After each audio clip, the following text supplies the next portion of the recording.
Hello, this is Steve Shaw for acrylicpouring.com, and as you can see, I have moved my studio outdoors. We are in my front yard to do a really big pour. I'm going to be working on a canvas that's 30 inches by 40 inches, massive. You may have seen a video I did earlier. It was a practice pour, and I'm glad I did it. I learned a lot, and I would highly recommend that if you're going to commit to a really big canvas like this, to go ahead and mix up all your paints, get everything the way you want it, and do a practice pour beforehand, making everything just kind of a smaller version, because it may not work the way you think it's going to work, and that's what happened with mine. But you learn from your mistakes, figure out what you need to change, and you move forward. So I've made some adjustments, and I'm ready to move forward and make a really big, hopefully beautiful pour painting. This will be my work area right here. So I've got all my paint set up.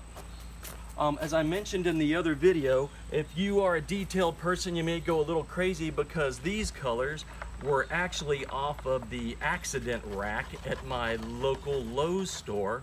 So they were, I don't know, I think $9 a gallon or $3 to $5 for a quart. So these these four colors are actually all from the paint store. From the Lowe store. The blue I mixed up, the bright green is from Artist Loft. I'm going to use a little bit of gold from Artist Loft, and I've got a few other colors mixed in here. These have been mixed with water and a little bit of silicone. Sometimes I use Floetrol, but more often than not I'll use Zinsser Paint Booster, which kind of holds the paint molecules together, and I can still add some water to the paint to thin them out to the consistency that I want. So let's move this out of the way, and we will get started with my stripe and swipe.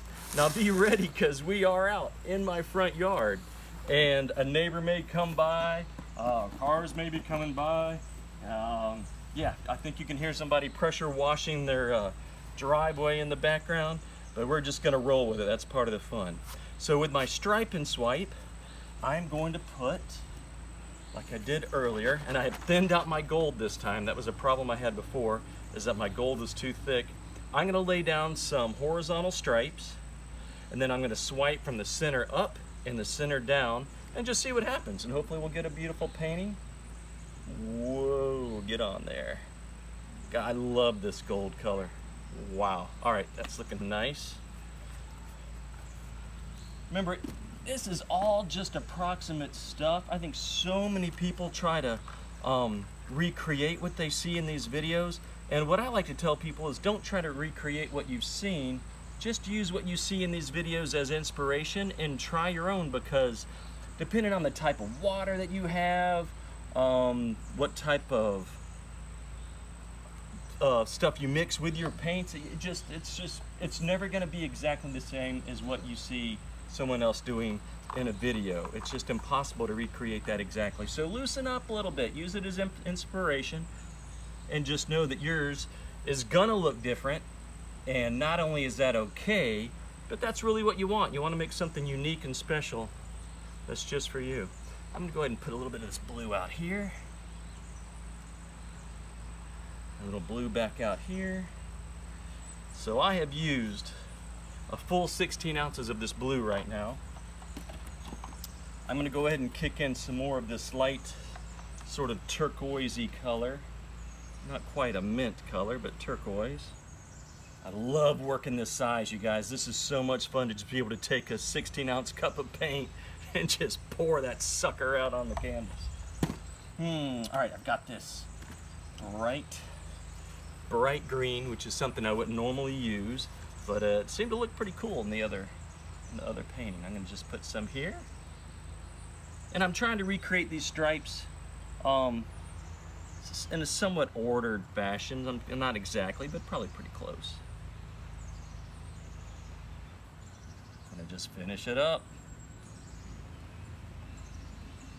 All right, so I've got a lot of paint on here, but I still have a whole lot of just blank canvas. So I need to fill that in a little bit more. And I've got this really pretty, what would this be, like a lavender color. So I'm gonna work some of that in, some of these areas. A little bit of silicone has been added to pretty much all of these colors, except for, I I think the gold does not have any.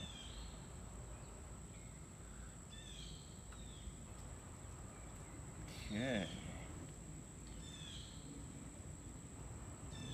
One color I did not use in my practice stripe and swipe painting was purple. And along with thinning out the gold, I thought to myself purple would look pretty nice. So I'm going to hit a little bit of purple in here.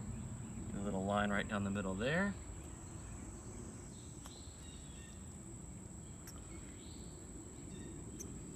Couple of lines on this side. Okay, I'm thinking it's swiping time. First though, you know what, I'm gonna tilt this just a little bit down. Just a little bit back. Okay. And, oh, I can't help myself. I'm gonna put just a little tiny drizzle of black in here, just in case I need a little contrast. I think that purple would do it, but we'll try a little bit of this. All right, swiping tool. This time I'm going to use this piece of plastic.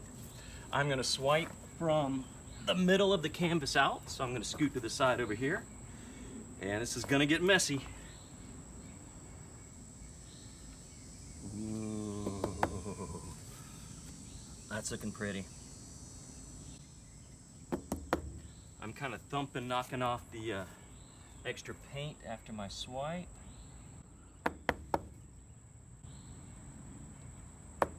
Just lightly, really just using the weight of this piece of plastic going down.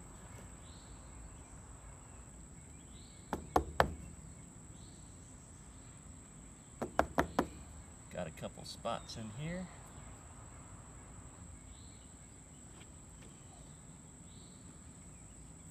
Okay. That's looking pretty interesting so far. This is pretty up in here. Got lots of cells breaking through. So let's go ahead and finish swiping this way. I'm gonna do this just for fun to see if what difference it makes. I've got a very, very expensive swiping tool here. No, it's just a piece of cardboard. I'm gonna see how this works, because again, it's rare that I do a painting this big. So I'm gonna lay the board down, and these are obviously gonna be bigger swipes. I think I'm gonna move a little bit of paint over here though. And pull it across.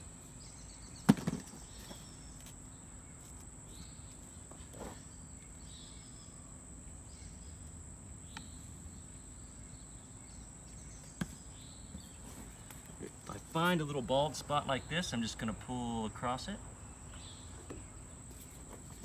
So far, it's looking pretty good.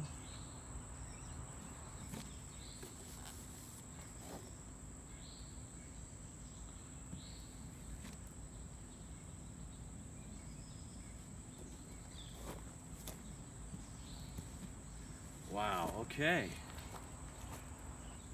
Strangely enough, this black and the gold is looking beautiful through here. I am going to tilt this a little bit and see what happens.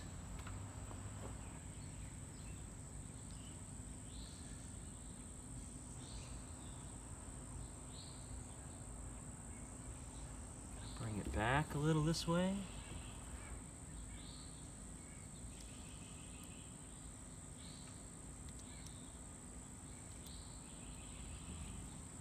Sides. Tilt that towards you a little bit.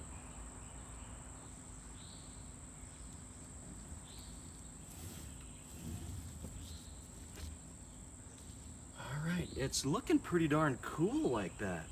I'm gonna grab a torch, and we'll hit this with a torch, and we'll see if any cells come up. If I'm not happy with it then, I'll do another swipe on it. But I'm liking it right now, especially what's happening here. It's always nice to have a darker area along with some lighter areas for contrast. So let's, I will grab my torch and we'll see what that does to it. I like using a large torch like this, always make sure that your area around is clear so you don't set anything on fire. Let's start out here in the middle. I try to always keep my torch moving so it's less likely to heat up any one area too much. Torch seems to be kicking up some good cells. Ooh, that purple through there is looking really nice.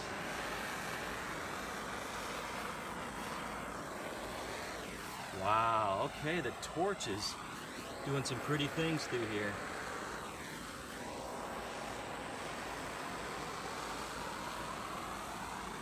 Wow.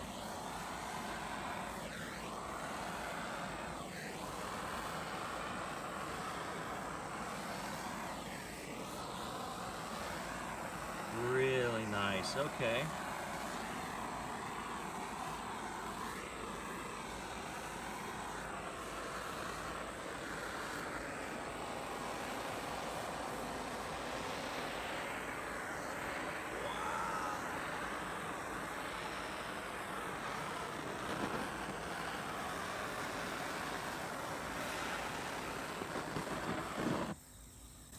This is really looking quite nice. Again, one of the things I love about acrylic pour painting is you can only influence the final work of art. You can't control it. You get to pick the size of the canvas, the colors, mix it up, but after that, the paint really takes on a life of its own. This is looking pretty cool. I'm gonna tilt it up for you a little bit. We'll tilt it some this way. The gold is really happening nice. I'll rotate this way. There's an area up in this corner that I particularly love. We're going to stretch this down a little bit more. Yeah, that gold and black is just looking so pretty. All right, I really did not know what to expect from this painting. I know it wasn't this, but I think I'm pretty happy with this. All right, well, listen, thank you very much for, gosh, look at this. We got these great, that green is popping through in a lot of pretty little cells. So this is Steve again, and I don't know when to leave well enough alone. This is what the painting is looking like. It looks pretty good, but it's looking kind of busy.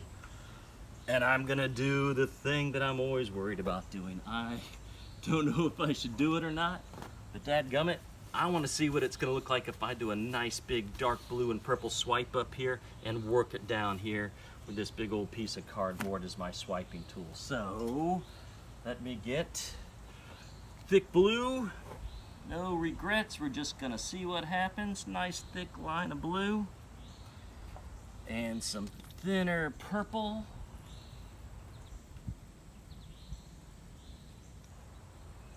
And let's see what happens. Wow, all right, I'm gonna come at it from this side.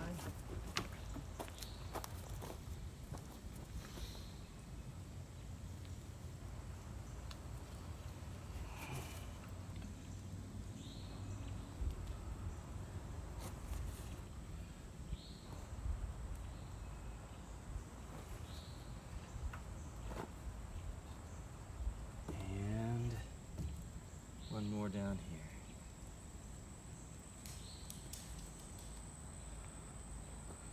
Did I ruin it, or is it okay? That is the question. Gonna tilt it.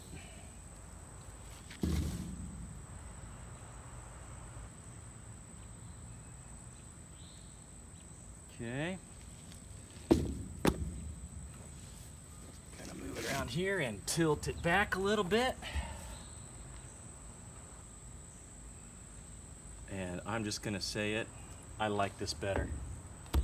I do. I like this better. This has given me larger areas of color, which just make it easier, I think, to focus on, and it doesn't look quite as busy. There's still plenty going on, but it's not as busy, so that's good. To get some of those yummy little details in there, you already know what I'm gonna do. I'm gonna hit it with this torch, and I think, wow, look at the purple and the gold going through there. But I'm gonna hit it with this torch, and I think that's gonna get some little details going.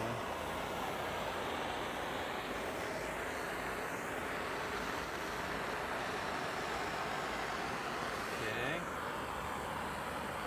Not as many cells popping up as I thought, but that's all right.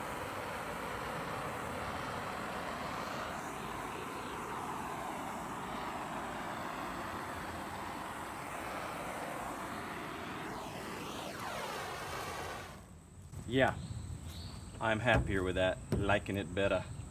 I'm gonna tilt back this way to kind of finish this edge off, and then I think I'm gonna be done with it. Rich, good colors in there too. All right, tilting back, get rid of that edge down there.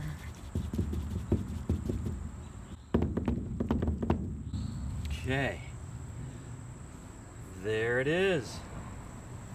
This time, for honest and for true, I am done with this 30-inch by 40-inch painting. Thank you for watching this video. If you enjoyed it, please give it a thumbs up and feel free to make a comment down below and hopefully subscribe.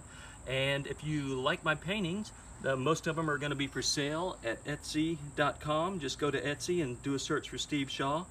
And meanwhile, thank you for watching.